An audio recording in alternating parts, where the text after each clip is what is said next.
And we are live. Hello and welcome to the June 3rd Planning Commission meeting. If we can have a roll call, please. Yes, Chair Gutierrez, Here. Vice Chair Hogan, Here. Commissioner Clow, Here. Commissioner Chavez, Here. Commissioner Faulkner, Here. Commissioner Garcia. Understand he's excused. Yes. And Commissioner Lawrence, I understand is also excused. Commissioner Piccirillo Here. and Commissioner Satania. And I understand he's excused as well, but he may be signing on late. Commissioner, Chair Gutierrez, you have a quorum. Thank you so much. Moving on to the Pledge of Allegiance. Vice Chair Hogan, if you'd lead us in the Pledge of Allegiance. Be happy to. I pledge allegiance to the flag of the United States of America and to the republic for which it stands, one nation, under God, indivisible, with liberty and justice for all. Thank you.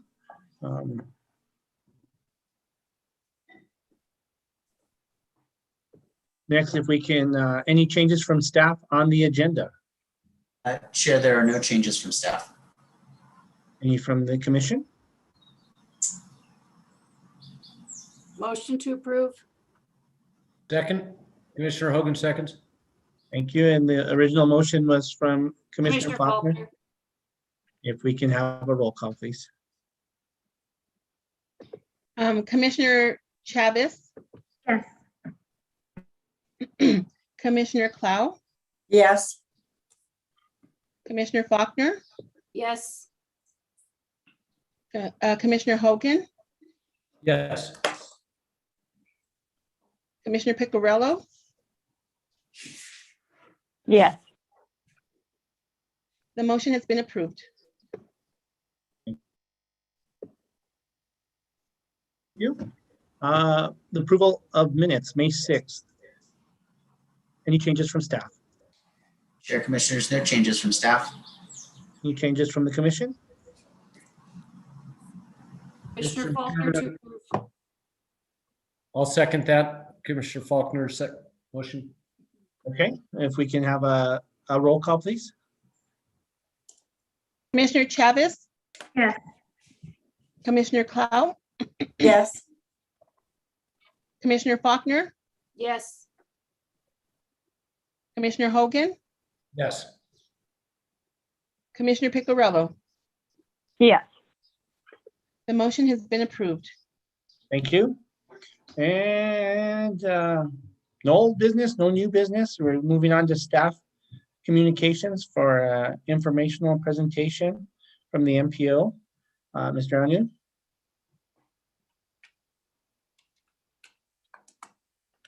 Chair Gutierrez and members of the commission, Eric Ani with the Santa Fe MPO. I'll share my screen to get this thing kicked off. Looks like I can do that. Can you all see this?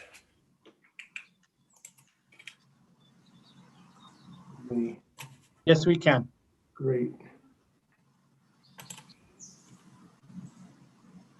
So before I get started, I can cater this to a particular length that is comfortable with the commission. I kind of set around a 10 to 15 minute presentation. I could go shorter. I could talk for hours about transportation. So please feel free to just let me know what your preference is. Well, let's start with a 10 to 15 minutes if that's what you catered this for, and we'll go from there. Great. So let's see if I can get this going back. So the Santa Fe MPO is the county, the city, and let me turn my camera off. It's so distracting. Thank you. The MPO is the city, the county, the Pueblo of Tesuque, and the DOT. We are an independent organization a governmental organization that is made up because of a memorandum of understanding and agreement. And we are hosted by the city, hence we're city employees. And the city is our fiscal agent. We have Hannah Burnham as a senior transportation planner, Leah Ingvey as a senior transportation planner, and then myself as the director of the MPO. And maybe you've seen us in recent meetings at some of your commission meetings testifying on behalf of certain projects. But what do we do? So the Santa Fe MPO, one of the core tools is the Metropolitan Transportation Plan that we are obligated on a federal level to update every 5 years. So what's in that?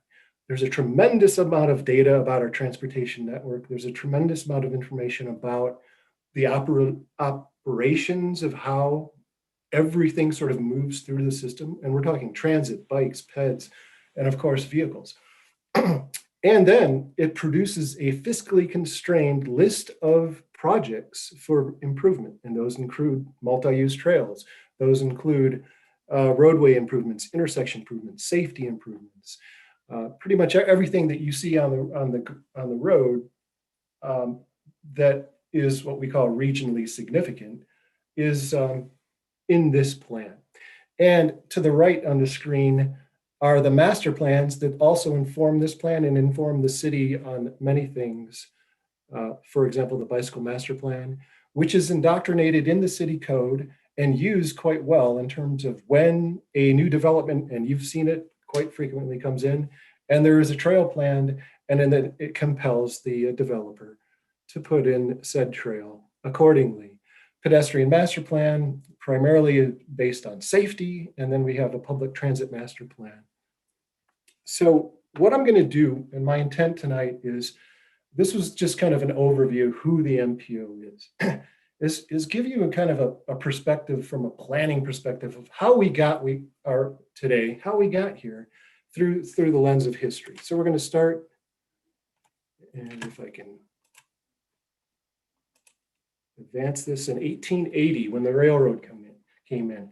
Now, why I wanted to talk about starting when the railroad is, this was in the late 1800s, one of the most compelling elements of transportation at the time. It really opened up Santa Fe for tourism, for development, and so forth. So here's a really interesting picture of map that was built also in the 1880s.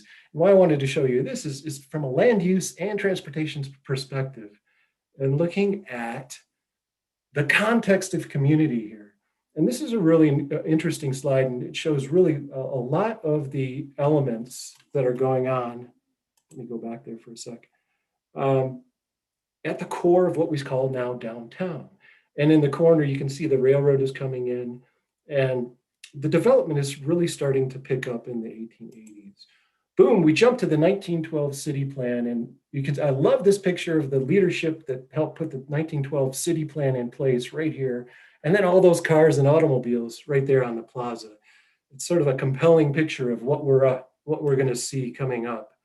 Then I jump to the city plan. What I really liked about the 1912 city plan is, and I love these images of automobiles sharing streets with bicycles and carriages and horses and the like, of what was going on. But in 1912, they really took seriously the advancement of improving streets, of improving sidewalks, and of wastewater. It was pretty forward thinking for 1912 nationwide. Boom. All of a sudden, then 1912 is around the time the railroad industry, and this is a photo from around the Oriole Honda south of town. Once the railroad industry started to go down, it really invited and opened the door for what we see in the 30s and 40s, was the opening up of paved roads, Route 66. And what's cool here are these sort of retro, and you can still see these today, motels. And so in 1935, and I want to talk to you about this really kind of boring component, the Manual of Uniform Control Traffic Devices.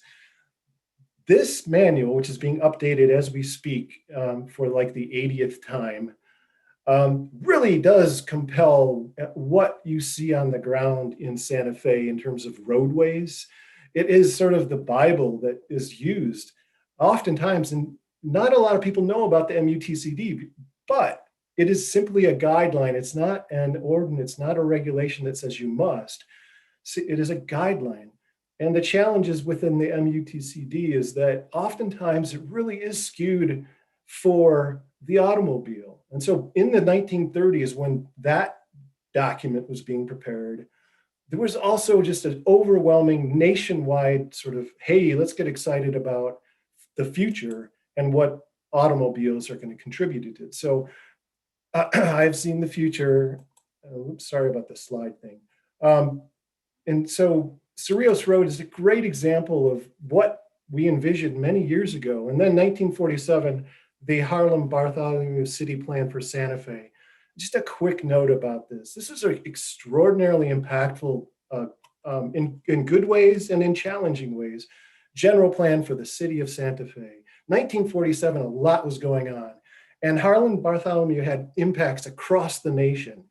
And what his and his staff's philosophy was to really blow through downtowns and really open it up for the automobile. This was a proposed highway right through downtown by that plan that was adopted by the city at the time. This didn't happen, but if you look at St. Francis and to some extent Cerrillos today, it has those fingerprints of Harlan-Bartholomew. So what the city did do was adopt zoning out of the 1947 plan.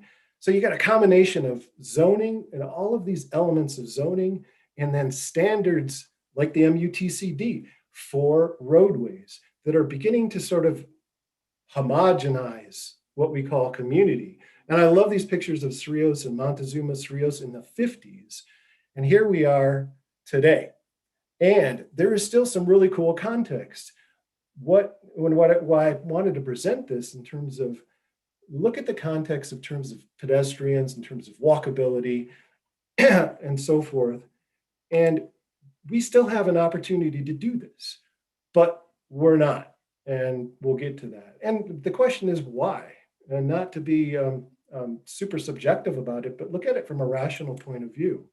So in 1956, and I took it like this image is because of the traffic light there on San Francisco and Old Santa Fe Trail. I estimate that traffic light was, as a result of the MUTCD, put in place as a result of traffic engineering saying, hey, this warrants a traffic light in let's say 48 or 40. So here it is today. So the question is, and I'm sure all of you who have been to this intersection, is probably one of the most populous intersections in the city in terms of pedestrian tourism and so forth, and ask the question, why are there traffic lights here? So we often build things that are generations, years old, 1960, and we keep on just building the same thing, using the same standards that were generated at a different time and era when this is what we wanted. This is what the community was really excited about. Phoning from your car. This is Cerrillos Road again. Look at the context of land use. And then boom, 1970s. Look at the context of land use and roadway design for St. Mike's. So fast forward today, and we're really rethinking about what St. Mike's can look like, and for a good reason. The pie graph here, you see, is one of many surveys that the MPO takes over and over again. And often what you're seeing here is that what people really want. So here's what we're building. Here's what people really want. The red is basically basic bicycle and pedestrian elements. And it basically asks the question, where would you spend your money? Transit overwhelmingly. And, but we're effectively building and continuing to build the opposite of what we believe Santa Fe really wants. So what is the externality of building for convenience, building for speed is a tragic. Just this past week, a pedestrian safety study came out again from the DOT, and Santa Fe County were second in line behind Albuquerque in pedestrian crashes, deaths, and injuries. It's unfortunate. Now, I wanted to take a picture here just to give you a sense of This is the mall area, Zaffarano, is parking. And when we entitle parking, we are effectively, and I'm talking about free parking here. We are basically saying to everyone that it's free to drive and you ought to drive. And it really is, if you think about traffic congestion on Cerrillos or any particular road, there is a direct correlation by the amount of free parking and that traffic congestion. So for example, in the code, and I'm a big fan of Donald Shoup's book about parking in the city and so forth, and really looking at critically of just eliminating minimum parking standards. And I would be happy to give a presentation about that at length and why the city ought to really consider about simply eliminating minimum parking standards for so many reasons. And this one gets into a little bit just an analysis of what the code delivers. And it's not a criticism of the code. It's just, hey, if we look closely at the code and what it delivers, is it what the community wants? And here's a very simple example of when we build subdivisions and we build roadways. It basically says a minimum radius at 25 feet, but the planning commission may approve a smaller radius. Well, what does that mean? Well, this image over here looks at what and this is one of my favorite sort of pedestrian safety issues, is the zone that you're looking at up here, is basically a very critical zone for pedestrians getting picked off by cars because if they're going around the curbs fast. And it's designed that way unfortunately for trucks, but it doesn't have to be. And so a critical look at the code and what it really delivers could be something that would be, I think, a good thing for the city to look at. Now, this is a picture I took this very morning on a little bit of a walking audit of Agua Fria. And what I was kind of upset about this picture is that this is pretty much a brand new sidewalk on Agua Fria. Yes, so celebration, but it's out of code. And look at the weeds, and it kind of goes nowhere. And is this what the city really wants? And part of it is when you build a sidewalk, which is against code, up against a wall or a curb, then it sort of eliminates about 6 or 7 inches for somebody on a wheelchair and ADA accessibility. Another thing about the sidewalk is 5-foot minimum. That is the bare minimum, as indicated here, what I highlight, for 2 people to walk together. And on this walking audit this morning, I was with a city councilor. And in order to do that effectively, we walked on the sidewalk 5 feet apart, but I did not necessarily want to hold the hand of a city councilor. So it was a bit awkward with me basically walking halfway in the street at your basic standard 5-foot sidewalk. I would hope that the city might consider moving to a 6-foot. And for another reason is if you think about many of the sidewalks like on Agua Fria in Santa Fe share that space with bicycles. Often the most complaints I hear, let's say for Rafina Street with the minimum 5 barefoot minimum sidewalk is, the too many bicycles and we need to get the bicycles off the street, but the streets aren't safe for bicycles, so it's kind of awkward. So let's talk a little bit about crosswalks, and I'm going to pick on Eli here because in the code it talks about pedestrian crosswalks shall be included, required by the land use director. So what is going on here? And so if you look and travel through Santa Fe, any particular intersection, and you will notice a staggering lack of crosswalks. That was a conscious choice by the city not to do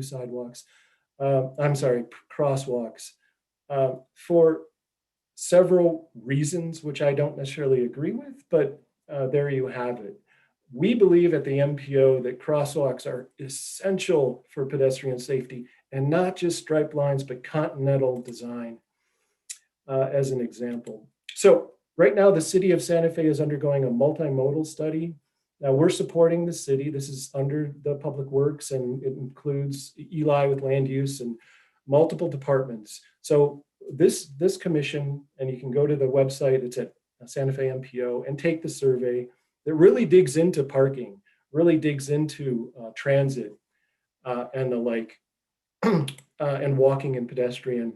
And what I'm really proud about the city by doing this is that they're really looking to challenge what I've talked about through this quick presentation, some of the systemic, programmatic, and policies that really deliver a completely automobile dominated community.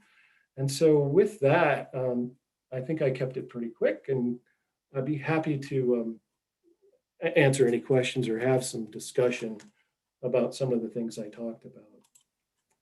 And also real quick, we built this bicycle master plan project website, interactive, for planners, individuals like you. You simply go to the site and you can click on the projects that are being considered in the plan, phase A, phase B, phase C, and then you can click on the existing network and see the entirety of what's going on with the multimodal sort of bicycle network. It's a really handy tool for planners and developers too, knowing that they might be considering a development coming in the future. Okay, breathe, and I'm going to turn my video back on and stop sharing.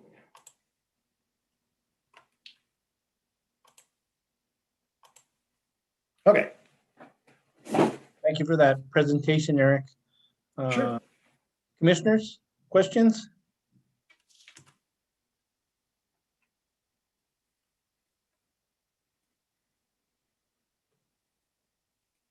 I have a question if no one on the commission has a question, maybe to break the ice. Yeah, go ahead. We've got some hands up, but go ahead and break the ice. Oh, I'm sorry. I can wait. No, go ahead.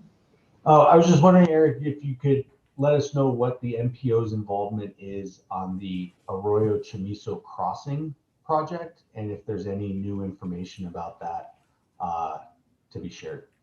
Sure. So the MPO provides what is called the travel demand model for the city and the county, and has for many years, almost 30 years. A travel demand model basically looks at the existing land uses and the proposed land uses, and does a algorithm calculation based on what those land uses will deliver in terms of traffic demand and so forth. So our involvement was to provide that information to the city and their engineering firm to help do the analysis around the Arroyo Chamiso crossing, or to simply call it the Richards Road extension, for those of you who may not know exactly what we're talking about. Now, the Richards Road extension has gone through the MPO planning process for probably 20 years. It was effectively in 2010 shut down politically because of the neighborhood said, hey, we don't want this. It was revived by one of our former city councilors about 4 years ago. And it is moving forward with funding and is going into what is called phase B design. So a couple designs have been selected, and it will be designed. And then the city will be looking for funding to actually build a bridge across the Arroyo Chamiso and extend Richard. The interesting thing about this is that Public Works went to the city council over the last 6 months. I think it was January. And the city council basically gave their unofficial sort of thumbs up that this is a good project and it ought to move forward.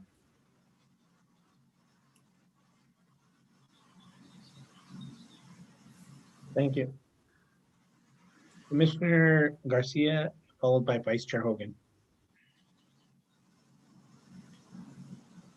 Thank you, Mr. Chair. I apologize for being a few minutes late.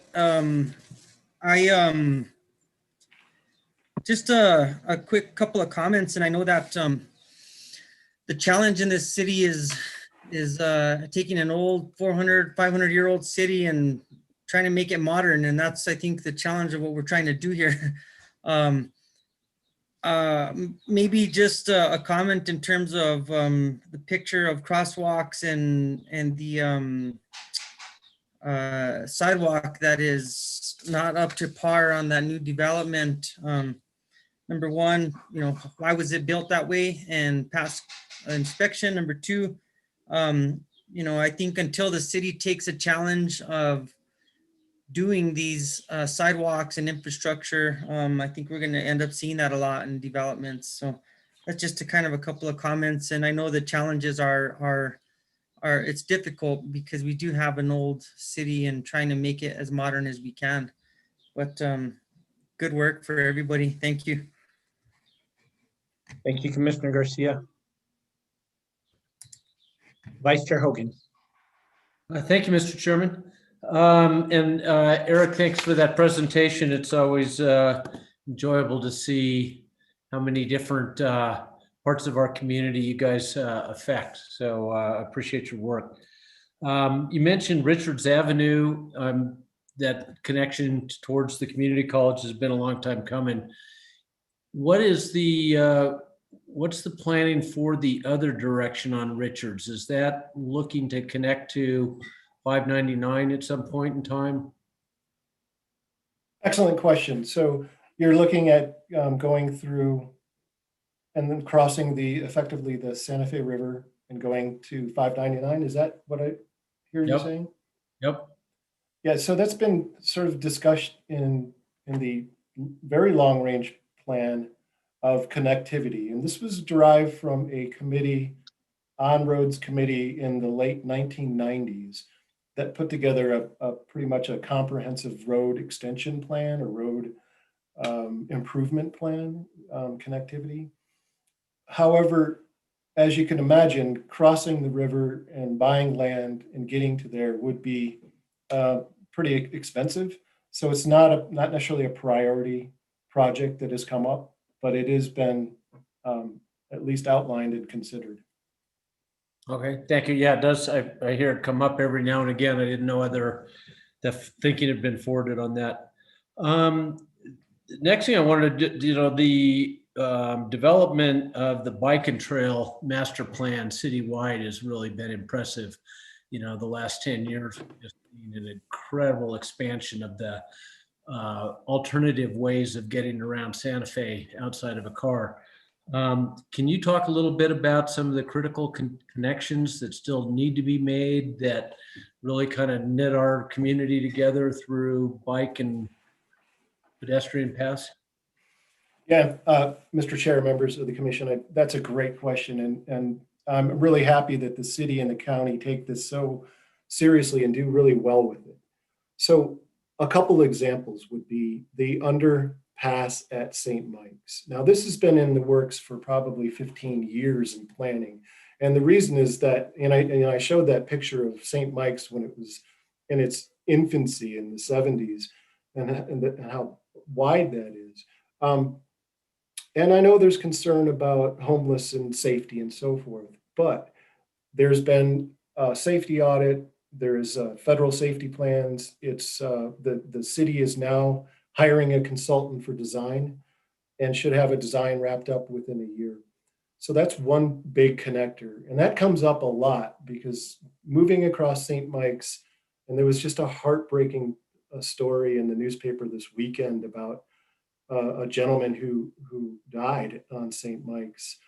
And I read that and like, oh man, it felt really terrible that like we're not doing enough.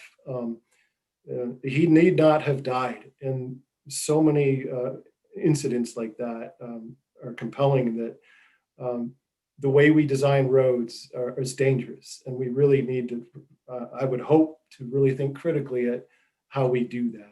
So another one is a great one is the Santa Fe River Trail. The county voted to tax itself with a bond and build the next leg from Siler about a mile up. And now the city is looking at and how we can figure out the final connection to what is the through Agua Fria South Meadows intersection to the existing river trail at San Felipe. And that was part of the walking audit with the counselor today is we're really trying to get a community vision wrapped around not only that, but another critical connection at Agua Fria and South Meadows is the Acequia Trail, which has been funded for design. It's going to be about a $1.3 million investment, but that's up for federal funds soon. So in short order, in the next couple of years, that south side could see tremendous improvements for connectivity. And what the MPO really supports is knowing that people can hop on those for recreation, yes, but they can also use them as alternative and safe commuting to work. So those are some big ones. I was really proud of the city that they finished the connector. And if you get a chance to see this, right at St. Francis, this is the rail trail at St. Francis going to Alta Street towards south there. That was a critical piece of the rail trail. The rail trail enjoys what was probably an inception idea in the 80s and 90s of this grand picture. And pretty much you have almost a seamless trail all the way out to El Dorado, which is incredible. So I have lots of great examples. And sure, there's lots of different needs and gaps that the bicycle master plan, with the help of the city and the county and the DOT, strives to achieve.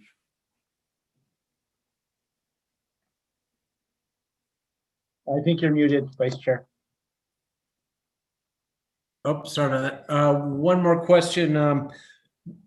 This infrastructure funding that is, coming from the Fed, do we have priorities and are we expecting to get much benefit from that should it ever get approved? Mr. Chair, members of the commission, two things. The state of New Mexico passed a infrastructure project fund in the amount of $121 million just this past session. I met with the city and the DOT. It is expected that the MPO area, that includes the county and the city and the Pueblo of Tesuque, will get about 5 million of that of those funds.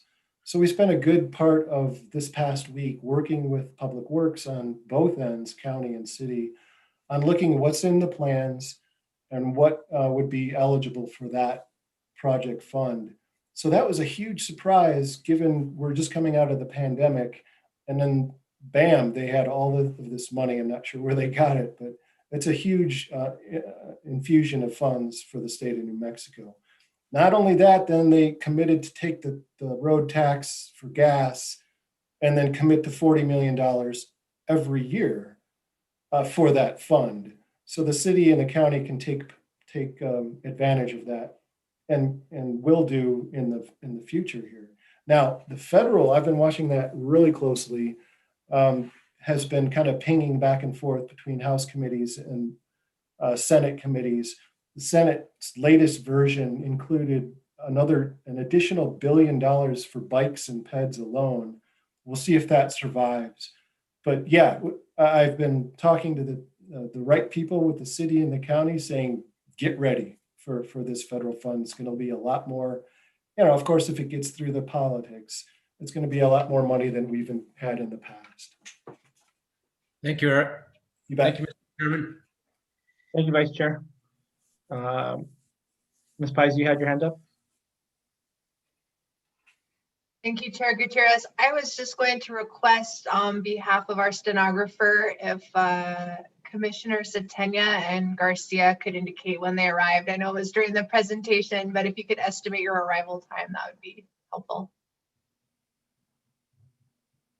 Good answer. Thank you. I was at 6:05, I believe.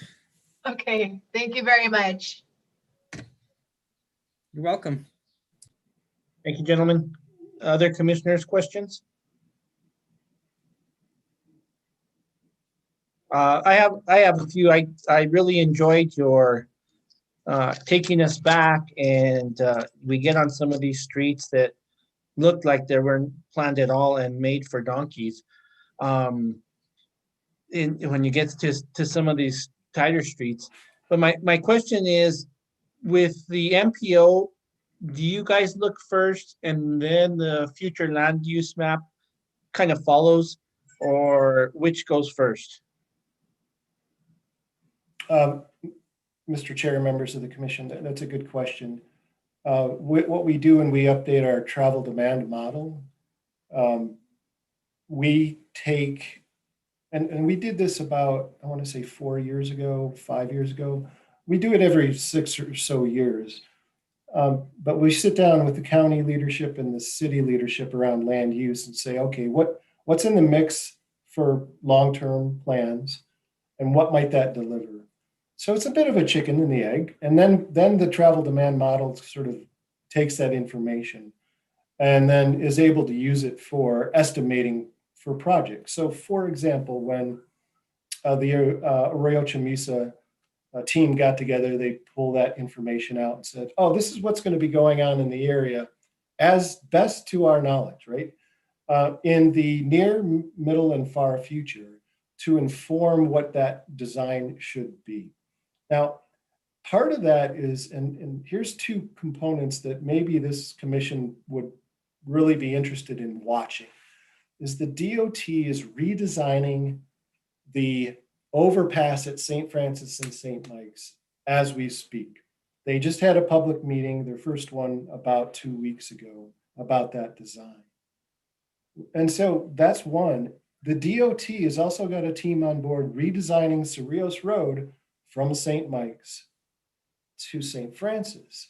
Now, why I think these are compelling for the community at this day and age with climate change, with what we know is in the spirit of what we see in plans in the community, is a real critical thinking of what that design delivers, because the city is going to be taking over Cerrillos Road and St. Mike's in the near future. And what does the city want? And so I'm hoping that folks like yourselves and others who are really interested in the design and the delivery of our community of what it provides for us can chime in and say, hey, let's maybe do something different, or maybe we don't have to continue this bigger, wider, faster sort of mentality. Thank you. And what about the MPO looking at recently annexed areas, the Mount Nelson area, the West Alameda area? Is that something you've always been looking at because it's part of county and you're further looking at it now, or how is that working?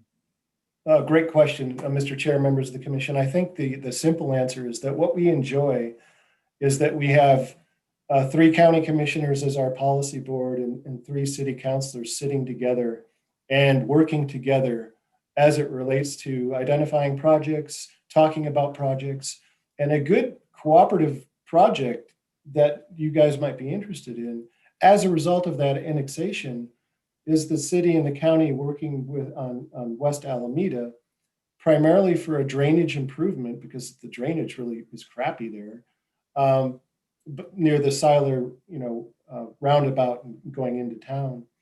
And that's right on the border of the city and the county jurisdiction. So they're working together. They've got a plan in hand, a cost estimate.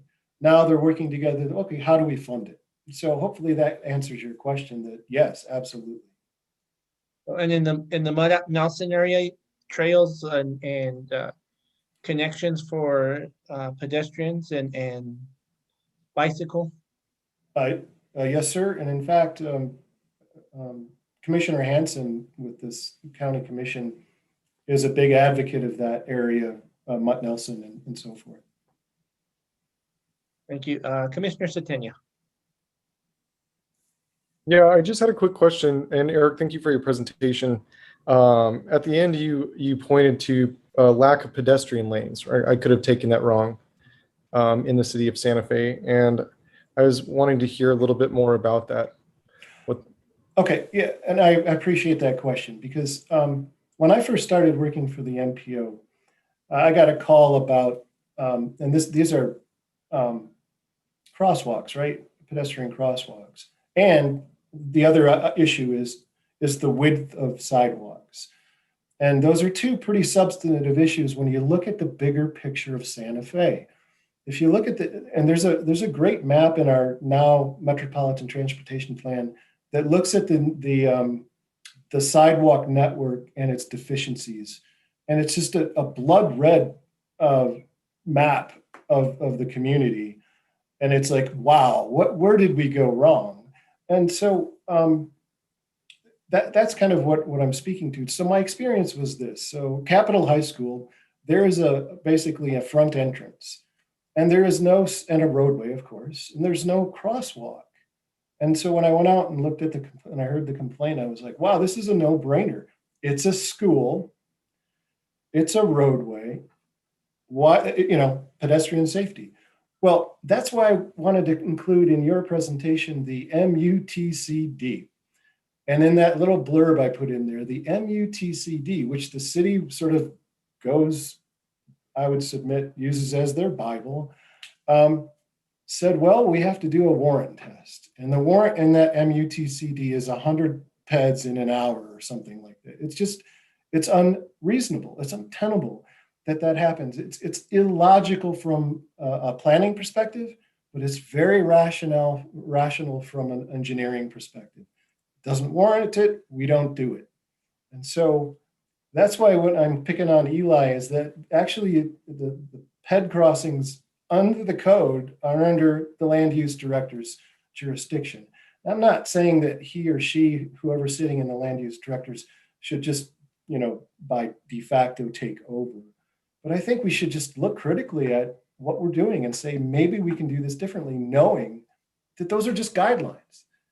And I know that there's another tricky thing here I have to give a credence to, is that those guidelines provide a level of legal support for the city and liability, right? So I'm not picking on an engineer, it's a systems approach. Communities that have been effective in changing how they do ped safety and bike safety, it's been top-down leadership. So you got the mayor, elected officials, your attorneys who are saying, yes, we want to do this, and empowering engineers to change their behavior. And so oftentimes traffic engineers left to their, just follow blindly the code. And I'm just making a simple argument that by doing that, this is what we're building. And you just walk down Cerrillos Road near the Walmart and go, okay, or do we want to continue to do this for so many different reasons? Climate change, safety, community. Okay. And so I'm getting a little, I apologize on a soapbox there. No, I appreciate all your points and thank you for sharing with us. Is there any approach, you kind of pointed to an approach, but in looking at other communities, other cities, is there any specific approach that you've seen be very successful when trying to increase pedestrian safety and crosswalks and bike paths? Yeah, Mr. Chair and members of the commission, absolutely. And there's multiple sort of formulaic approaches because it's a very prescriptive world I work in, and engineers and traffic. And by prescriptive is following codes and so forth. It really is what I've seen across the nation in success is the leadership from folks like you in the planning commission, from city council that says we can do better. And then empowering staff, and then looking at best management practices that are going on across the nation that are proven to do really well. And we can go through, multiple lists of projects. And there's the city of Santa Fe. Didn't want to paint a bleak picture. What I really appreciate about the city is, like, for example, the roundabout investment that you see. Not all people like roundabouts, but they're statistically safer. They're less energy use, and you can go around the benefits. The city really has done some really good work in that area, and I hope that they would continue. Thank you. Thank you, Commissioner Satenya. Any other commissioners? Questions? Mr. Anu, I forgot that I was gonna ask earlier. For example, South Meadows, where we know there's a lot of building in the school going on and stuff like that, is that something that is now left to the city to resolve, or is that something that the MPO gets involved in to help the traffic and what's going to be happening around that area? Mr. Chair, the MPO supports the city, and knowing that, in fact, that's what we're really putting a lot of energy, the MPO and our partners, the schools. We're working with the National Park System based on a grant in that particular area to raise awareness as to, number one, it is one of the fastest growing parts of the city. Number two, you can just see it. Number three, it's woefully deficient in improvements. And I'm not underscoring that at all. It's woefully deficient. So in knowing these component pieces, we're working with the city to say, hey, look, how can we help you find funding, find resources, and so forth, and really compel the community to make those choices as well. So we're out in the field. We started a really interesting public engagement campaign this morning by placing, and largely inspired by the pandemic decals you see at the bank that say stay 6 feet away. So we were sitting around one day, what if we took those decals and created a survey?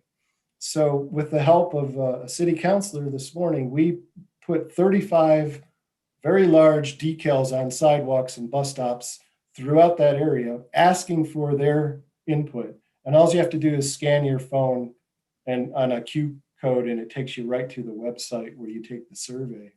And there's some beauty in the simplicity in that, is that it's not an overwhelming survey. It's basically one question about trails. And then if you go to the next site, you have a different question about community context, what have you.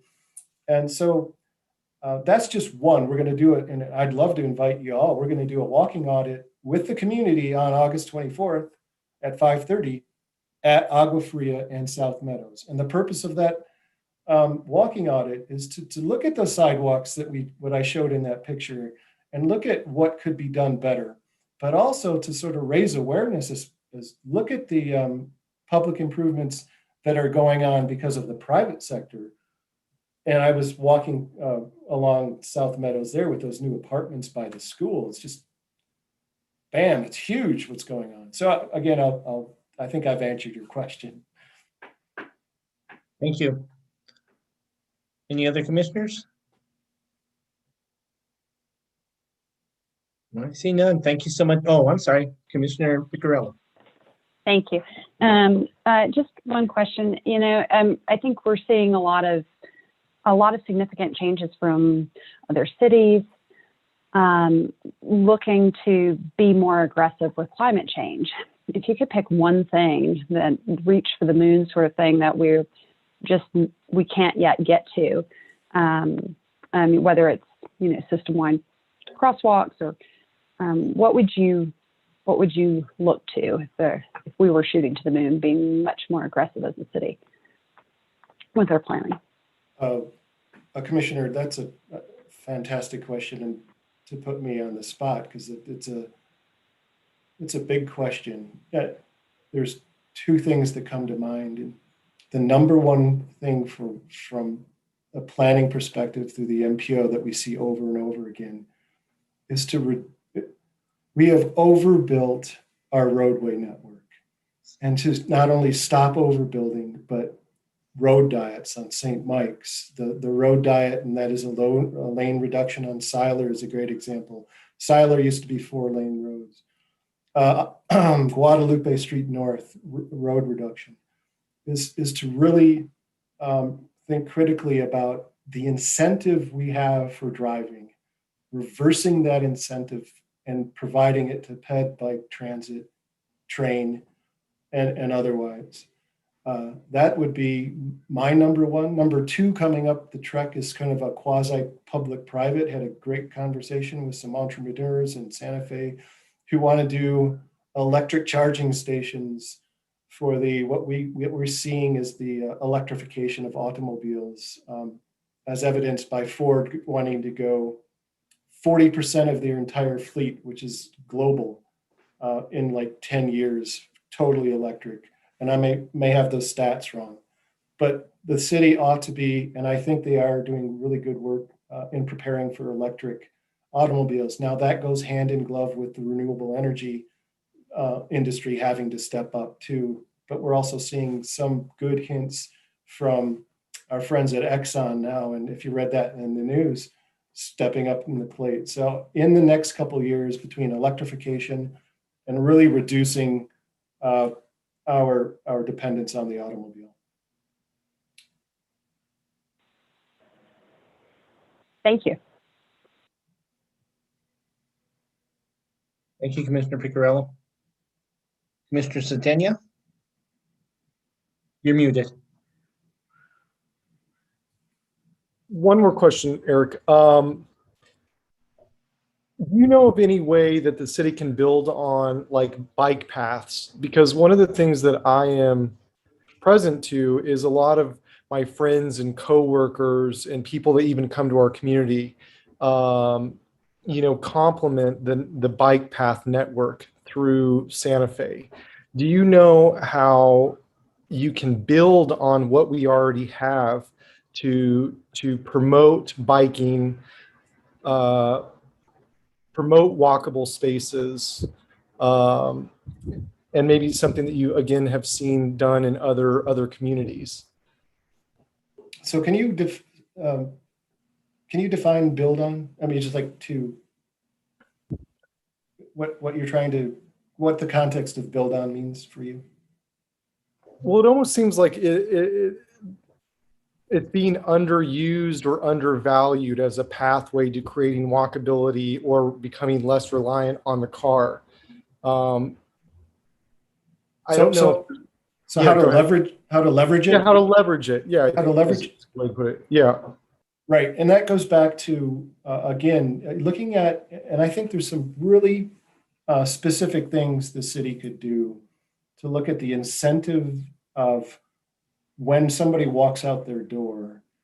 Are they going to get on a bike path? Are they going to get in their car or walk? Okay, and again, I'll pick on free parking and the minimum parking standards and overbuilding these parking lots as one example. Is it incentivizes somebody, oh, it's so easy and I can get a parking spot so easily. Now, what's intriguing to me is I got a call from the Railroad community folks yesterday about the new modern art museum and the fact that there's no additional parking and there's really no parking there at all. And how could that be? And so I looked at it as a positive because it incentivizes people to walk, and it incentivizes, and it's sort of a market mentality of how people behave.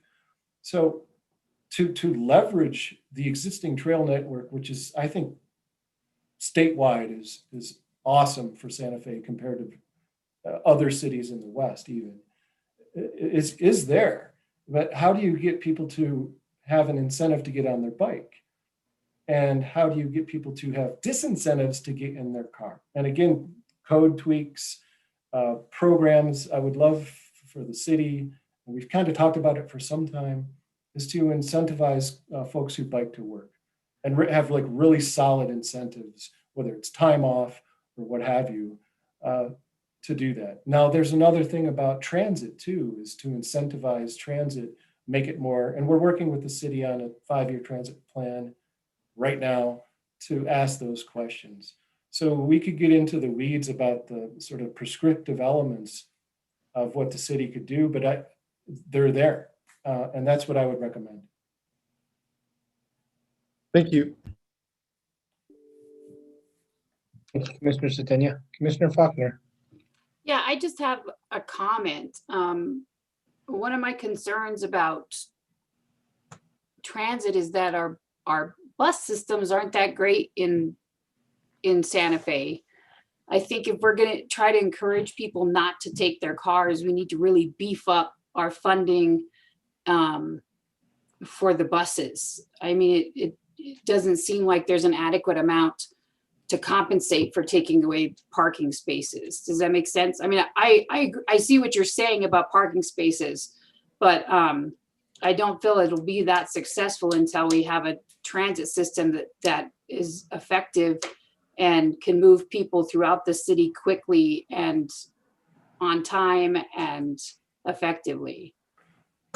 Excellent point, and I appreciate that point. And that in our work with the good folks at Transit, they recognize it. And some of their frustration is that the majority of the transit funds are federal funds. And then the city provides, as part of their gross receipts tax, cash match and so forth. And there is a fundamental basic question. Is you want to increase frequency? You want to increase the reach of transit? It's going to cost extra money. And if the city is not interested in spending extra money, it simply can't do that. So I wish there was a simple answer, because it comes up a lot that, oh, if the route, pick your route, Route 1 Agua Fria ran 5-minute faster trips, I would feel more comfortable in going. Okay, what does that calculate into in terms of funding? And then, okay, it's a lot. It is for just minor tweaks. So that's the challenge. But you are correct. It ought to be looked at as a system, not just parking, not just transit, not just walking, but how we all do this together and how it folds. And one of my challenges in really looking at whether it's a travel demand model and what you guys look at is traffic impact assessments. I could go off on a whole tangent on traffic impact assessments. What you're looking at with a TIA is an inherent bias for suburban development. Those TIAs use assumptions that are built from suburban development. And those assumptions might be the timing of moving through space or what have you. They're inherently biased to then deliver bigger, wider roads in a suburban sprawling fashion. I would love for TIAs to be transportation impact assessments that have pedestrians and transit and bicycling on equal footing in part of that analysis. But that is a bit, again, probably too radical, but maybe if we raise awareness as to the inherent biases of TIAs and other such policies, we can begin to say, hey, maybe we ought not to do that anymore. Just to follow up, I really appreciate your insight on engineering approach versus planning approach, because I think sometimes engineering doesn't always consider community and how community works and how it doesn't work. And so I do think that is those two can be in conflict from time to time. So I really appreciate that. Great presentation. Thank you. Thank you. Commissioner Faulkner. Commissioner Pickerel. Two more quick questions. Thank you, Chair. First one is about biking, because we're a one-car family. And we made that decision partially because it helped us buy a house. And then we bought a house in an area that we lived pretty close to the bike path. But not everybody has that ability. And so I'm wondering, okay, so I know instinctually that certain areas of the city are, without that luxury. And so just, I guess if you could just give me an idea of just quickly, what areas of the city are hurting the most for that bike accessibility? And then I'll get to my next question. Yeah, commissioners, that's a relatively simple question in terms of the amount of land that the city annexed in the last decade. And it's not a criticism. You're looking at development patterns from the county from the 50s, give or take 60s, 70s, that simply did not accommodate anything but a road and a car, right? So there's some simplicity in that answer. If you look at, that's why the South Side sector is what I call it, Agua Fria, Rufina. You look at the peripheral element around Santa Fe, and those are the areas that, for good reason, I had a great example of, we've got the city, and Eli was part of this, got a call from a constituent at Rodeo Road and Sawmill Road, that area where there's an overpass over St. Francis on Rodeo Road. So staff went out and did a little bit of a walking audit and did a little bit of analysis around that Rodeo Road. What we discovered is that bridge was designed in 1972 and built in 1973. Now, we walked across that bridge and it was scary. Because of the overlay of pavement over decades, it's higher, and the prescribed handrail or rail, if you want to call it whatever, was 32 inches at the time and is now only 27 inches. And you could literally feel like you could pitch off of it and fall into and there's only this much room to walk. And so my point there was, again, by doing that and raising that awareness is what I looked at was the zoning. And I calculated the zoning within a mile. I calculated the entitlements that were built and the types of land use right around that bridge. And you've got tons of multifamily and senior dwellings and residential. And yet the roadway is lacking sidewalks, lacking bike facilities, it's lacking everything. So that's a great example. I'd be happy to share my assessment and say, hey, look, it's not anyone's fault. It's just a series of decades of not really looking critically at the roadway when we entitle land use in the vicinity over and over again. So again, hopefully that answers your question. Yeah, thank you. And then the other, it's not actually a question, it's more of a point you talked about, or you talked about looking at the bus system or systematically with other systems. And it just reminded me of a story I was listening to on the radio a year or two ago about a town in the Northeast. I can't remember which one it is right now, but they looked at the impact of the bus system, making it free, and how it could impact their unemployment rate. And ultimately, they had more revenue coming into the city because they were only going to do it for like a year. But the point is that it's not that they looked at the bus system and their unemployment rates their employment as a system together. And that's something I'm wondering if we can really, if there's room for us as a city to look at that as well. But another excellent question that comes up a lot. And there's like two sides of the coin with that, very tricky.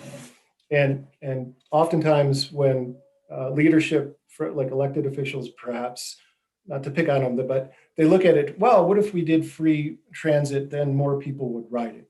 But the other side of that coin is maybe there will be more people riding it, but there's a component cohort that any particular transit service would like to attract.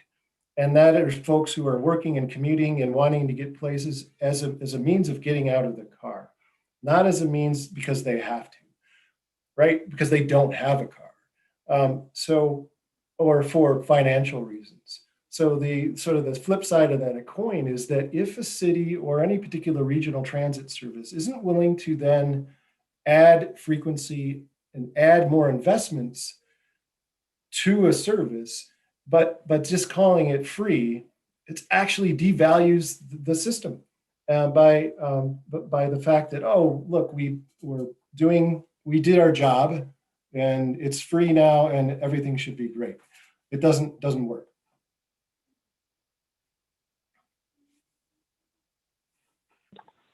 Thank you. Thank you, Commissioner Picciarello. Anybody else?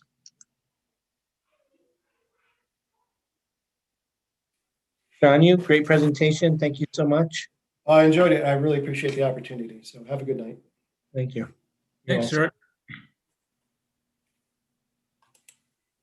Moving on, Director Isaacson, you up?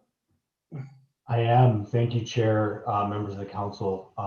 I'll pull up my presentation now. Hold on one second. There we are.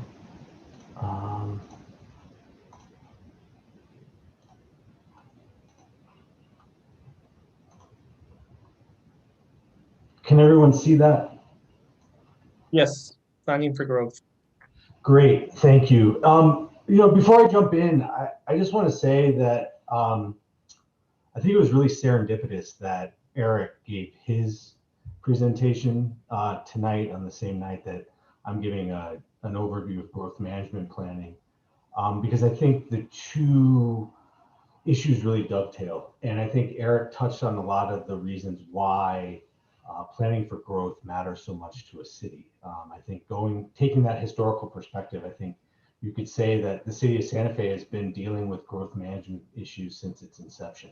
How do we provide the infrastructure, the transit opportunities, the mobility in our city to support the growth of our community? And so I think several of the topics that I'll touch on tonight really, as I said, dovetail with some of the ideas and concepts Eric brought up. And so my plan is to run through the presentation. I'm happy to take questions along the way, but I can, if we want to wait till the end, we can take questions then.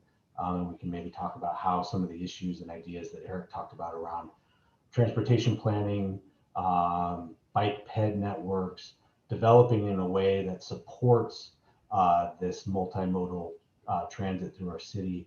And also thinking about fiscal responsibility of development and not building in a way that creates infrastructure that we cannot afford to continue to maintain moving forward. So with that, I'll just jump in. So what is growth management planning? A growth management plan is a type of comprehensive plan that can be used to measure the impact new growth will have on a community and define the policies and regulations by which that impact will be managed. And so that involves recognizing that managing growth will enhance quality of life, identifying the locations for various land uses for future growth, determining the proper scale and density of future land uses, establishing appropriate pace of future growth based off natural and financial resources required to sustain that growth. And I think that's an area where some of the comments Eric made really dovetails into this conversation. Concentrating development around existing new urban centers with access to trails, transit, and services to reduce automobile dependence and promote pedestrian movement. And then finally, promoting development that provides a range of housing options and addresses community-wide needs around housing and affordability. This group is very familiar with the 1999 general plan. The current general plan establishes a framework for responding to the challenges and opportunities presented by our city's growth.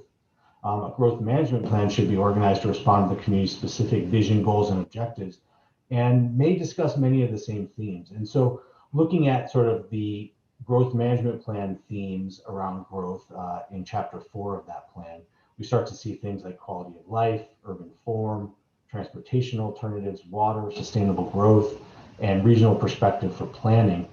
Doing a survey of existing growth management plans for other communities, you start to see themes come out such as livability, housing around affordability, choice, and equity, safety and wellness, economic health of a community, community design, issues like density, connectivity, architecture, urban design, infrastructure, transportation, and then obviously environmental quality. And that involves regional planning, addressing questions about climate change and carbon emissions, water quality, air quality, and then the amount of open space landscape we have in our community, as well as opportunities for local food production.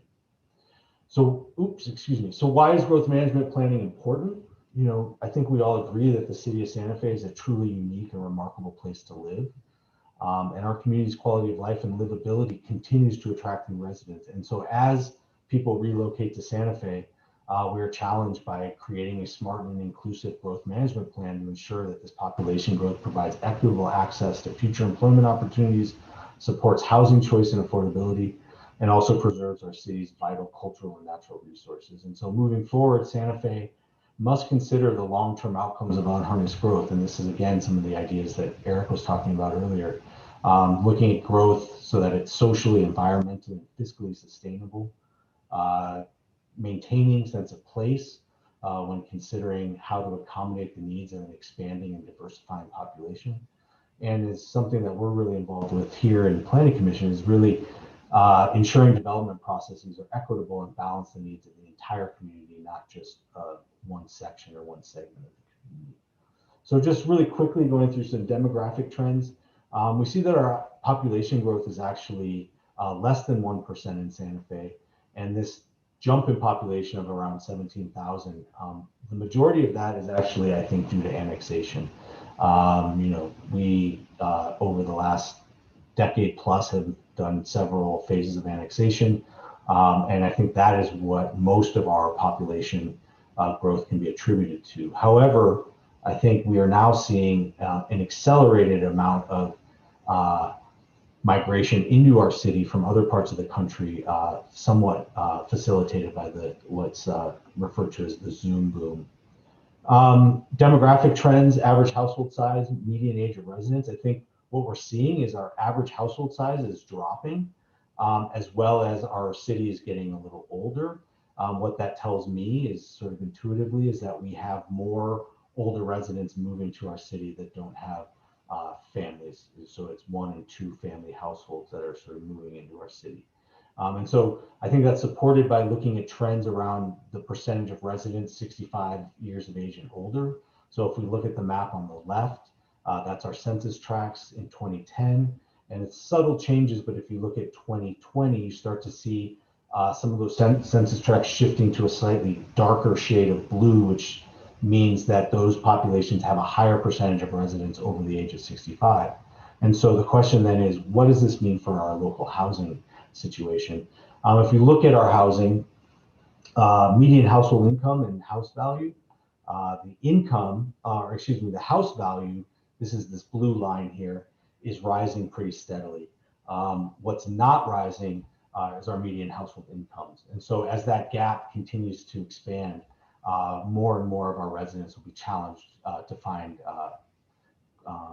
acceptable housing options. I think we also see then, as the rate of owner-occupied housing is going up in our city from 2010 to 2020, our vacancy rate has stayed pretty flat. And it's, in conversations with Alex Ladd and other members of our local housing advocacy groups, our functional vacancy rate in the city is nearly 0%, which means that what vacancy rate there is really due to natural turnover in the rental market. So looking at employment statistics, obviously looking on the right, the employment rate, 2020 is quite a bit of an anomaly. But prior to that, we had an unemployment rate, hovering between 7 and 4%. Going back to 2010, we're still sort of coming out of the Great Recession. But looking more recently, we are right around 4%, which tells me we have a pretty tight labor market. However, if you look at what our leading industries are, a lot of those are in hospitality, retail, and some public administration. And those jobs tend to be lower paying than other sectors like finance, technology, and manufacturing. So what we have is we have tight labor market, but not necessarily the high paying jobs you might see in other communities. And so if you look at this, you have an increase in the number of residents with bachelor's degrees. But then if you look at Santa Fe's larger employers, and this came up last night, I'm not sure why the state of New Mexico didn't come up on this list of leading employers. I'm sure they're up towards the top. However, if you start looking at this, starting with the Peters Corp, Buffalo Thunder, the Opera, Ski Santa Fe, La Fonda, those are more hospitality type jobs. And so we have people coming into our city or in our city with higher levels of educational attainment, looking for higher paying jobs, but those jobs just aren't really here in our community at this time. So switching gears, growth management planning, really thinking about the public engagement process. The process will be an open process designed to really challenge a lot of our thinking about the future, and really aimed and geared towards being as inclusive as possible to include participants from all walks of life and all areas of our city. And I think some of our past planning efforts have not done an adequate job of making sure that we are truly getting a cross segment of our community and participating in that planning process. The approach to community engagement should really be guided by the goals of educating, engaging, and empowering our community. And really need to make efforts to include new voices in the community planning process and use methods of outreach that provide more equitable means of engagement. If you think about our last sort of large long-range planning effort in the city, and I know that we've done long-range planning at smaller scales since 1999, but really thinking about the general plan as our last long-range planning document, our last comprehensive plan. for the city. If you think about it, there's an entire generation of people in Santa Fe who have not had an opportunity to really engage in shaping the vision and the future of our city. And so I think it's really important that any public engagement process related to the growth management planning effort really tries to and is successful in including those new voices. So again, what have we done recently to address growth? We've done a number of things, everything from annexation of land in the southern portion of the city to creating zoning overlays like the Midtown Link, redevelopment of the Midtown campus. We have done some planning efforts in the city, such as the Southwest Area Master Plan, as well as the 25-year Sustainable Plan. Another important plan that was produced out of the Land Use Department recently was the Santa Fe River Corridor Plan. We've done other things to limit, development in environmentally sensitive areas of the city, like the escarpment overlay. We've done, a green building ordinance and adopted HERS and WERS, which are energy and water efficiency rating systems for new residential, single-family residential, and small additions. And then we have a really active water planning and conservation team at the city that's been working on 40 to 80-year plans about water usage, as well as looking at stormwater management to protect our arroyos. And then finally, as Eric was alluding to earlier, we do have mechanisms for planning for the future in terms of infrastructure expansion, both through our capital improvements plan, which talks about new infrastructure and facilities development, and our impact fee capital improvement plan, which Carlos Gamora and Land Use worked on late last year, identifying what the appropriate rates for impact fees are and identifying projects that are can be supported by those revenues. So growth, infill, and the benefits of density. I think that's one of the things that we'll really be looking at closely in the growth management plan. One of the big goals of this effort will be trying to create policies that support walkable and complete neighborhoods. Complete neighborhoods support a sense of community, include walkable streets and blocks, and provide for active lifestyles with easy access to parks, trails, and open space. And I think we heard a little bit about that earlier tonight with Eric's presentation. We've talked about this before in previous meetings, that some of our most desirable areas of the city are really dense, are our most dense portions of the city, ranging densities of 21 to 29 units an acre. When residents have options to walk or ride their bikes for everyday needs, they tend to do it. But as we were talking about a second ago, it's really important that we are incentivizing sort of that multimodal travel while also de-incentivizing just hopping in your car and parking right in front of wherever it is you're headed. And lowering the reliance of families on automobiles, as Carly was mentioning a second ago, plays a big part in housing affordability, and also really will help the city reach its goals around carbon neutrality. Access to housing, access to opportunity. We really want to be thinking about connecting housing to employment centers to enhance livability and providing, jobs, shopping, services in close proximity, so residents of all ages have walkable access that doesn't require the use of automobiles, as we just mentioned. Residential development should be able to occur in a variety of settings. That includes primarily residential neighborhoods, but should also include more mixed-use neighborhoods that accommodate commercial and residential uses within close proximity. On the right is a map that NOAA's team produces and updates regularly, showing the different residential development projects that are happening in the city. It's color-coded to identify what phase or what stage of development they're in, whether they're under construction or approved or pending approval by the Planning Commission and possibly City Council. And on the left, we have a chart showing the increases in revenue, into the Affordable Housing Trust Fund. And I think it's important to connect these two points, in that part of the reason why we've seen this rise in revenue into the trust fund is because right now we primarily fund that trust fund through fees on development, and so those two things are very much linked with one another. In the latest budget, we are looking at, we have made a $3 million commitment to the Affordable Housing Trust Fund, and I believe the mayor and the council are looking at opportunities to make that a permanent contribution to the trust fund on an annual basis. As Eric mentioned and spoke to much better than I can, really looking at policies that create development that supports multimodal transit. Our land use patterns are evolving, adapting to changes in demographics, economics, technology, culture, and climate. So it's really important that we recognize that designing streets and networks for pedestrians promotes the highest quality of life and provides a sustainable future for the city. And really thinking about street networks that are balanced by reliable, efficient public transit systems and multimodal transportation opportunities like walking and biking to ease that traffic congestion. I don't think, as Brian, as Chair Gutierrez mentioned a second ago, we have a lot of streets in our city that were sort of built for donkeys, not built for cars. And so there's not opportunities for us to build our way out of our traffic problems. And so what we need to do is look for alternative means of transportation to ease that congestion. And so, growth management is also very focused on resource conservation. And as I mentioned a second ago, the city of Santa Fe has been a leader in water resource planning for many, many years. Just this past year, in collaboration with the Santa Fe County Utilities Department, we initiated a community-informed planning study to develop long-range water resource management for plans that extend as far out as 2100.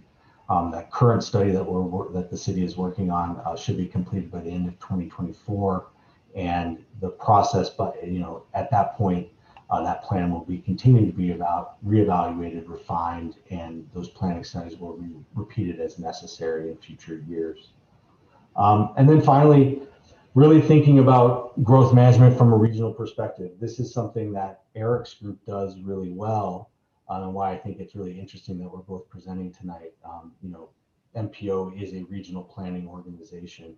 And so, the 1999 general plan identified the importance of regional planning in terms of managing growth and really thinking about that relationship of the urban to the rural. And so planning at the regional scale is increasingly important as our economic, land use, and transportation patterns have changed. And what it allows us to do is achieve a more balanced pattern of growth for the whole region so that, urban and rural really develop and support one another. So next steps, we are working on an RFP right now. This work will take us through the summer of this year. That'll include drafting a scope of work, working with our procurement team to get an RFP issued. An RFP like this will probably be on the street for, probably, I would say about 2 months is what it takes for consultants to respond to a type of project of this magnitude. After which we will do an evaluation of the proposals and select a final consultant team. And then, realistically, it'd be great to start on this later in 21, but probably more realistically, we will start the planning process in the winter of 22, starting with existing conditions and data collection, and then jumping into that community engagement kickoff that I described earlier. So with that, that's my presentation. I'd be happy to take questions. I'm going to stop sharing the screen so it's a little bit easier for us to see one another, but I'm happy to jump back into the slides if anybody has any questions. Thank you, Director Isaacson. Commissioners, I know this wasn't noticed or put in our packet under staff communications. This was kind of a last minute thing that we decided yesterday. And so that's why it was brought up in front of you guys today. Vice Chair Hogan, if I cut out, my battery's running low, so take over. I need to go find the cord. Commissioner Chavez. Thank you, Chair Gutierrez and Director Isaacson. So I know that you mentioned community engagement, and I think the idea of community engagement is something we all like, but actually engaging the community equitably and truly getting a good representation of our community is much more difficult. As you're talking about your new plan and getting to that place, what steps are you planning to take? I'm sure that is a discussion that has already been had, about how to engage the community since, you are in this process already. Can you share that a little? Absolutely. So it's actually not something that's being discussed very much. And the reason why it's not being discussed at this time is because we are really going to ask those that respond to the RFP to come to us with ideas about how to achieve those community engagement goals you just described. And so we don't want to tell consultants how to do community engagement. We want them to tell us, what are they thinking? What are their strategies? What are their tools, their techniques, their methodology for really sort of getting everyone engaged and getting that true cross section. And, I think one of the things Eric was on here earlier, I was on the selection committee for the multimodal transit study that the city's doing right now. And one of the things that we really talked about and really was an important emphasis in the selection process were these different engagement strategies that the different teams recommended. And that's what I think we want to do again here, is to really let our consultant teams come back to us and say, this is what we think are the best ideas around community engagement and how to get the most people involved. And for us to evaluate who we think will be the most successful and make a selection based off that and other criteria. Thank you. And I just say that because, I'm a big community advocate and I know how difficult it could be.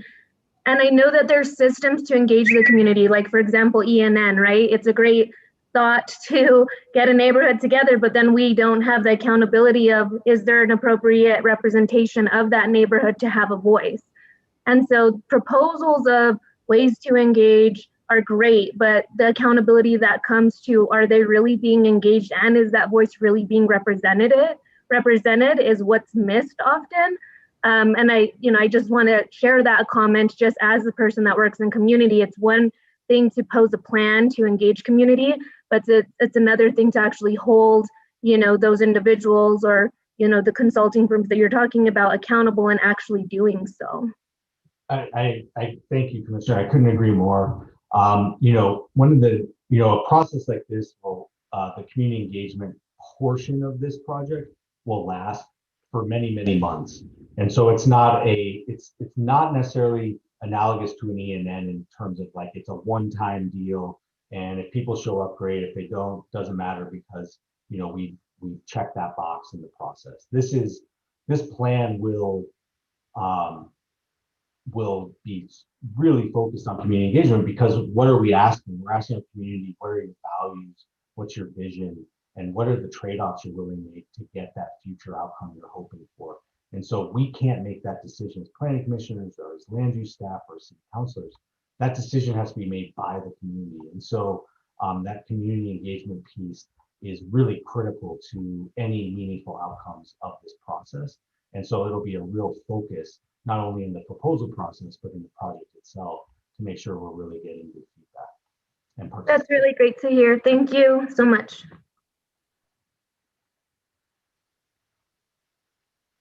Thank you, Commissioner Chavez. Commissioner Faulkner.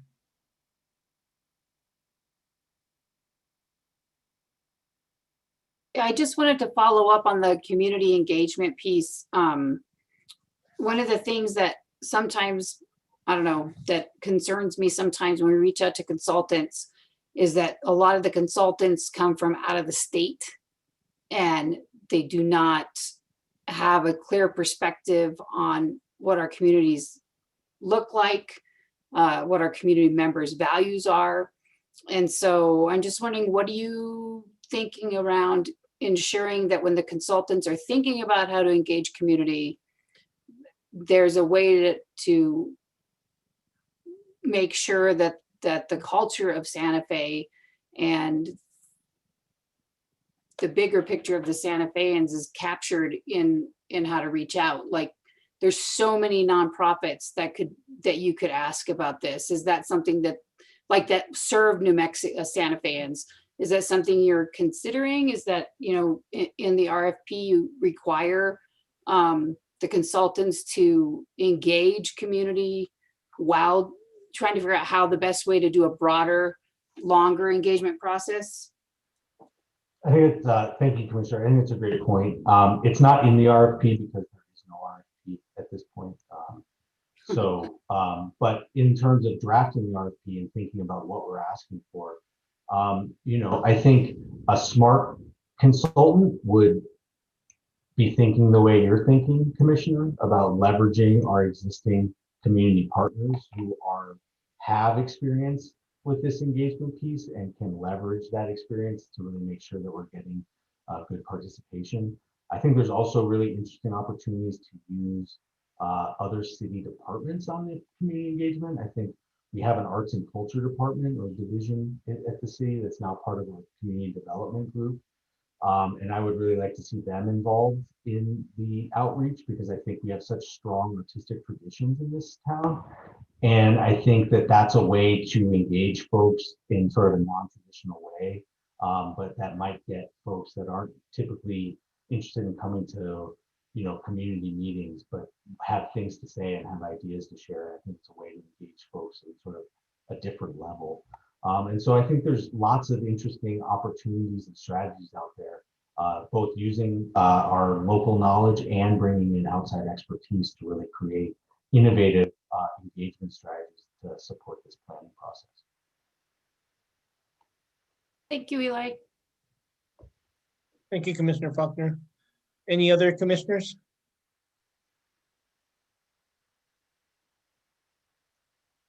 Commissioner Satenia. Eli, thanks for your presentation. I just wanted to ask on the record, why is it that we're not pursuing a general plan and why we're only focusing on what we're calling a growth management plan, and what the differences are, and why the land use department is promoting a growth development plan versus a general update? Sure. Thank you, Commissioner. So, I mean, I think it's important to say that the 1999 general plan is certainly the starting point for any additional long-range planning efforts in the city. And so we'll most definitely be building off what exists. And if you go through the 1999 general plan, chapter 4 is specifically around growth management. I personally believe that the real challenges that are facing our city right now are really issues directly related to growth in our community. And that by taking an approach focused on growth management and looking at long-range planning, specifically through that lens, we can really address a lot of the challenges we're facing more quickly and really sort of give ourselves a foundation for future long-range planning, whether it be a full update of the general plan or pivot to small area plans or some other type of long-range planning effort. And so that's the path we are taking on this. It by no means forecloses on future updates to the general plan, but I think it most nimbly and most effectively responds to what we're seeing in our city now around challenges of housing affordability, sustainability, transit, infrastructure planning, and other things like that. Just a follow-up question. So what would you say is being actually excluded? Because I'm still not clear what the differences are. I got that the growth management is a part of the general plan, but what is actually being excluded since we're just focusing on this area? I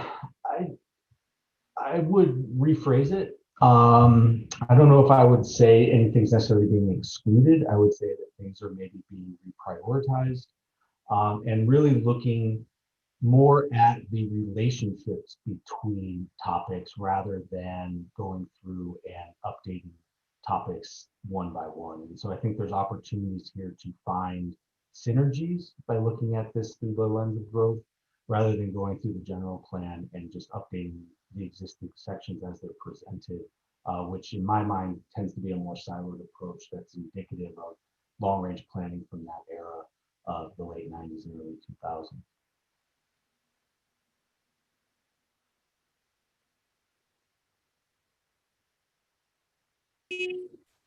I'm going to pass to Amanda. Thank you, Commissioner Satenia. Commissioner Chavez.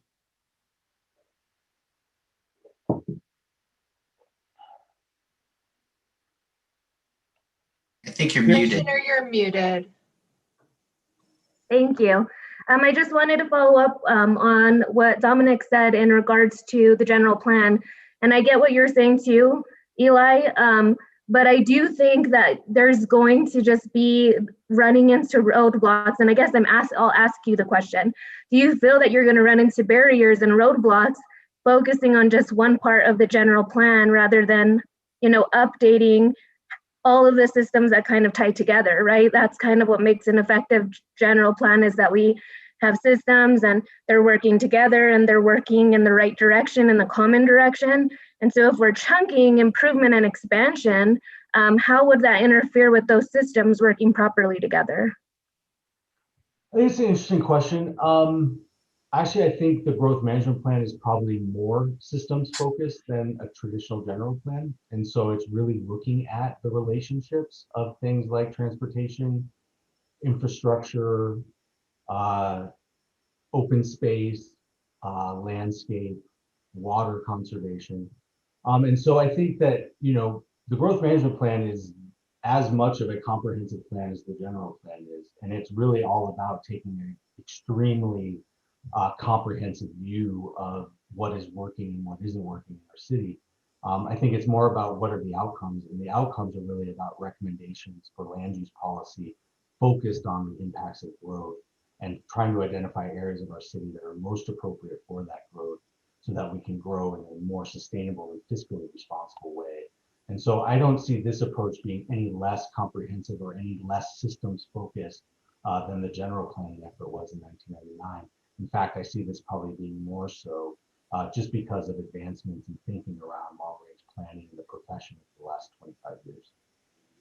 And so you think this growth management plan and the general plan will be working together rather than perhaps the growth management then becoming what we focus on because it's what has been evolved?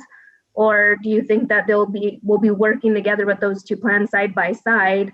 I think they'll be, I wouldn't necessarily say side by side, more of in an integrated fashion.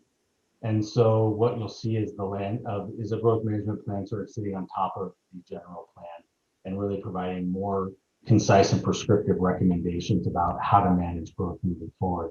But I don't think it's necessarily going to be set aside side by side with general plan, but more designed to work in concert with our general plan. Now, that being said, if moving forward, we think that a more robust update of the general plan is required to support, new ideas presented to growth management planning, we certainly can do those updates at that time. And I think the idea is, and this is something that came up last night in our conversation of quality of life, is it's really important that we make a commitment to continual updates of any long-range plan that the city does, right? And so that we're not in a situation that we find ourselves in now where we have a 20-plus-year-old long-range plan for the city, but that we have a long-range plan for the city that can be almost designed to be updated at sort of a 5 to 10 year interval so that we're constantly checking in on those recommendations and policies to make sure that they're working for our city and allowing us to grow in a way that's effective and fiscally responsible while maintaining the essential character of our city. Great, thank you. Thank you, Commissioner Chavez. Commissioner Faulkner.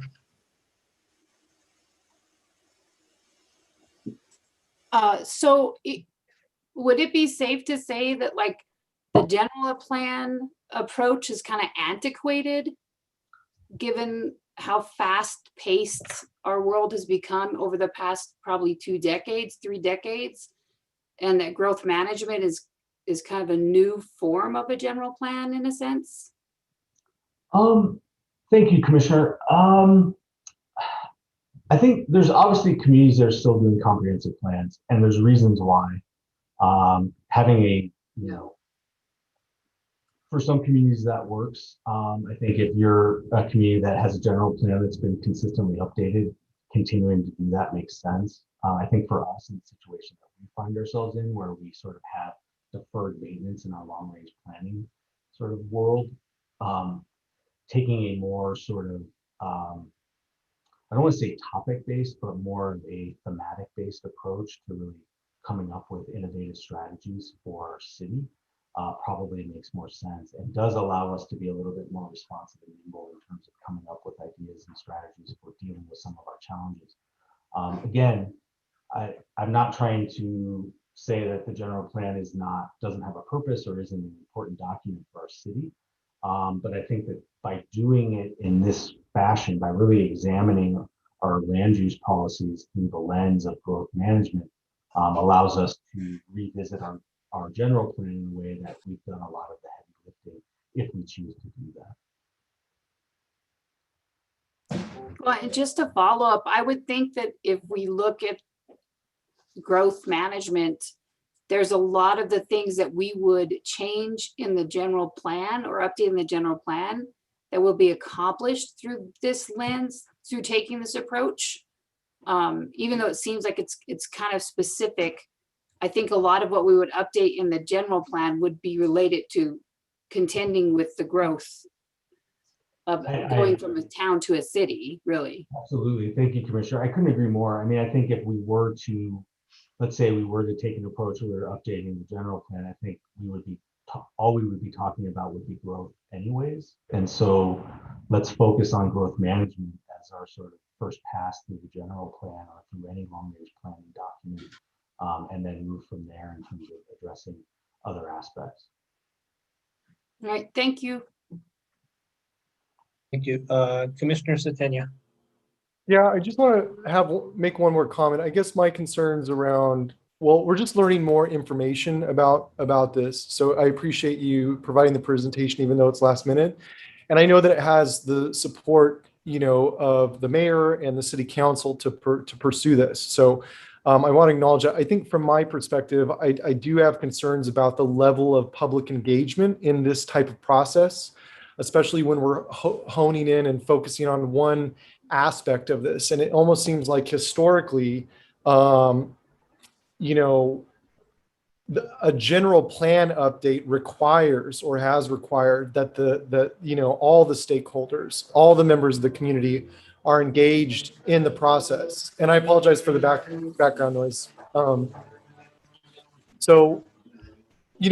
I just look forward to seeing how the public will be engaged along in this process, given that it's not a general plan. And I guess one last question I do have is it required for us to actually update the general plan? Is that at some point, do we have to do that? And if we do, when will we be doing that if we're only focusing on one aspect of something that's included in the general plan? Yeah, so first, I think the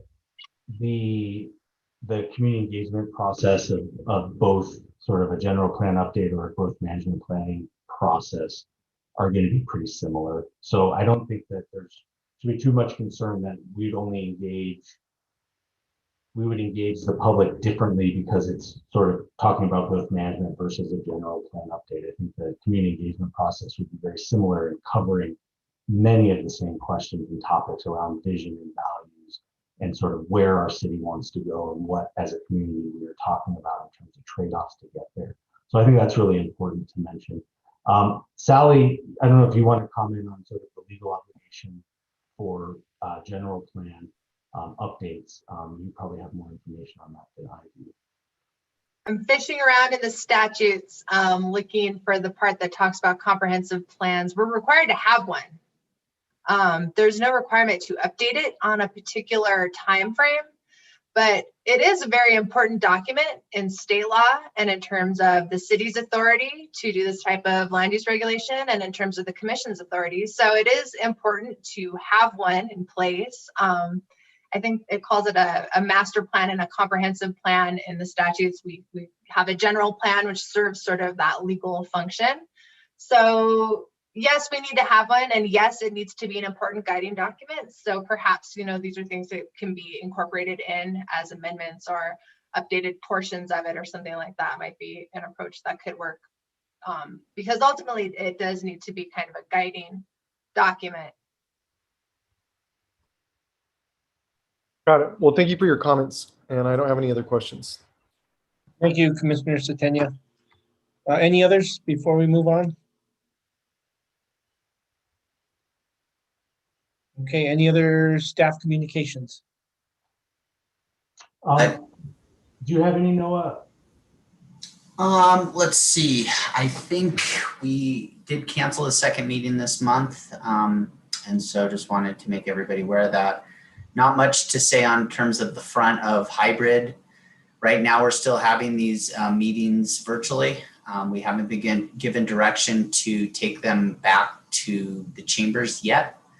I anticipate that when the state lifts their public health emergency, that the Attorney General will then make a decision on how to conduct public hearings and public meetings. And at that point, we will decide. But I do know that tomorrow we are testing out a hybrid model in the chambers, and we'll have some more information. I believe the governing body will be the first body to go back in person.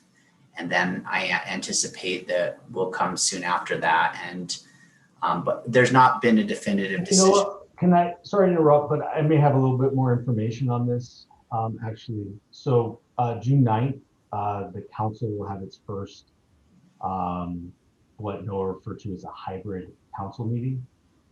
That meeting will have the councilors in chambers, and everyone else, staff and the public, will be logging in remotely.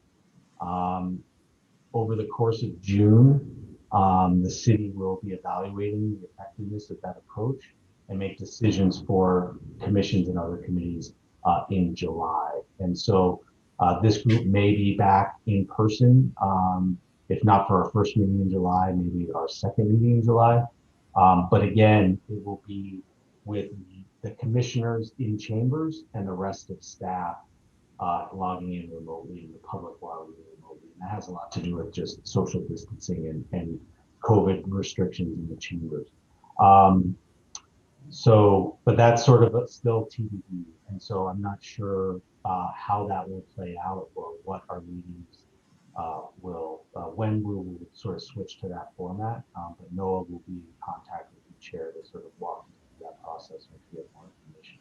One thing that's important to note, once we switch to that format, all of the commissioners have to be in person. And so the commission will not be able to log in remotely at that time. That's related to some dynamic in the AG's office around Open Meetings Act requirements. So it's sort of all or nothing for the commission. So as you're deciding what you would prefer, keep that in mind, because there is some flexibility. If you wish to continue doing this format, we may be able to continue doing it. However, once the commission decides to return, all of the commissioners will have to participate in that way. Thank you, Director Isaacson. Any other staff communications? Nope, that's it. Thank you, Chair. Okay, moving on to matters from the commission. We have Commissioner Faulkner. Yes, so I just wanted to update the full commission on the work that the policy committee has been doing. We spent the first several meetings doing administrative work, kind of plugging in a process for how we want to review, assess, and then promulgate recommendations to the commission. We've also identified priorities that we would like to focus on. There's kind of a soft priority that I don't think will take a lot of work, and that's serving as advisors to the land use staff with regard to the RFP related to the growth management plan, and then the hygiene scrub of chapter 14. That's kind of just something we have our eye on, and we want to be available to help staff with some of that if they want our advice. And then the two major priorities, though, are one, cannabis policy. And so we're prepared to take that on. And then the second one is affordable housing policy specific to addressing parts of chapter 14 that could be used to enhance or encourage affordable housing build out. And so our first actual policy meeting is going to be this next meeting, which will be a week from tonight. And what we're doing in our first set of tasks in our process is we're gathering information. And so that first meeting is going to be really dedicated to getting as educated as we can on the priorities. And I know that staff has agreed to make some presentations at that meeting, so that's terrific. And then I've also reached out to city councilors and invited them to participate in some of our meetings.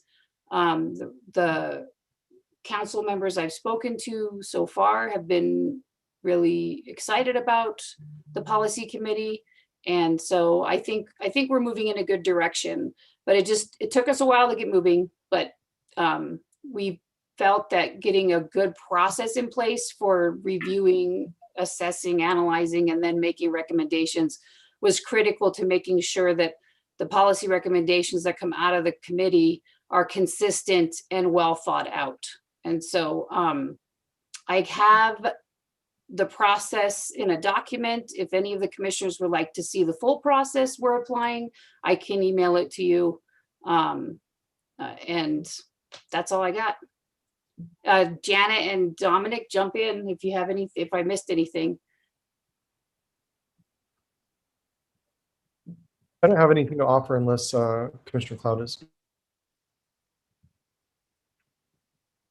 Thank you, Commissioner Faulkner, and thank you, subcommittee members for the extra work. Any other commission communications from the commissioners? Okay, once again, Director Isaacson, thank you for that presentation on short notice. I think it gave us a good direction in what you guys are thinking and where you're headed with land use staff. Thank you all. I guess seeing nothing, we will be adjourned. See you all in July. Stay safe, stay healthy. Have a great night, great weekend. Thanks, everybody. Thanks, everyone.